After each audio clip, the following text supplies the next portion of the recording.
Récemment, un raid ukrainien s'est avéré bien plus fructueux que la simple conquête de terrain, déclenchant un effet domino qui a décapité une section cruciale de la ligne de front russe et laissé plusieurs brèches béantes.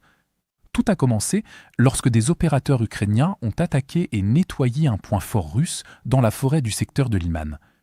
On peut voir les soldats ukrainiens porter des tenues de camouflage d'Ili pour se fondre dans la forêt, ce qui les aide à éviter d'être repérés à la fois par les soldats russes et par les drones de reconnaissance pendant leur progression. Les tenues ghillie modernes sont également conçues pour atténuer la signature thermique, ce qui réduit encore la probabilité d'être détecté par du drone thermique. Après s'être déplacés furtivement à travers une végétation dense, les soldats ukrainiens ont atteint le point fort russe. La mauvaise discipline des déchets étant évidente à cause des boîtes de conserve vides laissées partout sur la position, révélant ainsi la présence russe. À mesure que les opérateurs ukrainiens progressaient, ils sont rapidement tombés sur 2 soldats russes dans la tranchée suivante. Après un violent échange de tirs, les Ukrainiens ont éliminé les infiltrés russes et ont continué à avancer pour mitoyer complètement la position. Les Ukrainiens ont retiré leurs vestes et leur équipement afin de pouvoir examiner les renseignements à couvert, plutôt qu'à découvert. Ils ont capturé des documents, des cartes et des radios que les Russes avaient sur eux. Ce type de renseignements et d'équipements sensibles capturés est extrêmement précieux, car les Ukrainiens s'en servent pour intercepter les communications russes et écouter les commandants révéler des informations clés. Après avoir réussi à intercepter les communications russes, les Ukrainiens ont pu localiser le commandant du 36e régiment de fusiliers motorisés de Russie. Ils ont suivi précisément les déplacements du commandant, cartographié sa routine et attendu patiemment qu'il se retrouve à découvert. Le moment idéal pour frapper s'est présenté alors qu'il était totalement vulnérable et exposé sur la route, sans possibilité de se cacher ou de s'enfuir rapidement, les voitures roulant souvent à plus de 100 km/h sur des routes endommagées pour réduire le temps de trajet et minimiser l'exposition à l'observation ukrainienne. Cependant, cela ne l'a pas sauvé cette fois-ci, car un drone kamikaze ukrainien s'est approché de la voiture du commandant et l'a frappé à plus de 87 km derrière la ligne de front, près de la localité de Dmitrivka. Suite à cette frappe de drone ukrainienne réussie, le nouveau commandant du régiment a été grièvement blessé, et 3 membres de son état-major qui voyageaient avec lui ont également été blessés et mis hors de combat, décapitant ainsi tout le régiment russe avec un seul drone. C'est crucial, car désormais, ce régiment russe a perdu son commandant, ainsi que tout son entourage, laissant le commandement sans remplaçant immédiat. En blessant également le second, le 3e et le 4e remplaçant du commandant, il devient difficile de rétablir le commandement du régiment et de trouver d'autres subordonnés capables d'assurer leurs fonctions.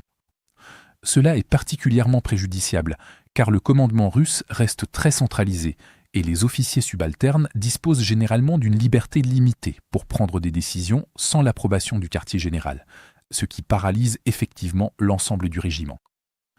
Cette paralysie s'étend rapidement au-delà du quartier général lui-même, car ce régiment est actuellement chargé de progresser à travers les forêts, en direction de Liman, avec plusieurs groupes d'assaut dépendant du quartier général pour coordonner leurs mouvements et diriger l'artillerie, les drones et le soutien aérien. Une fois que cette structure de commandement est perturbée, les communications commencent à se dégrader, les groupes d'assaut perdent leur coordination et les tirs de soutien deviennent retardés ou indisponibles. Comme les lignes de front modernes sont qu'étroitement interconnectées, les unités voisines dépendent les unes des autres pour sécuriser leurs flancs. Si un régiment devient soudainement statique parce que sa direction a été éliminée, les formations de chaque côté se retrouvent exposées. Elles doivent soit détourner des forces pour couvrir le vide qui s'agrandit, soit continuer à avancer en risquant l'encerclement.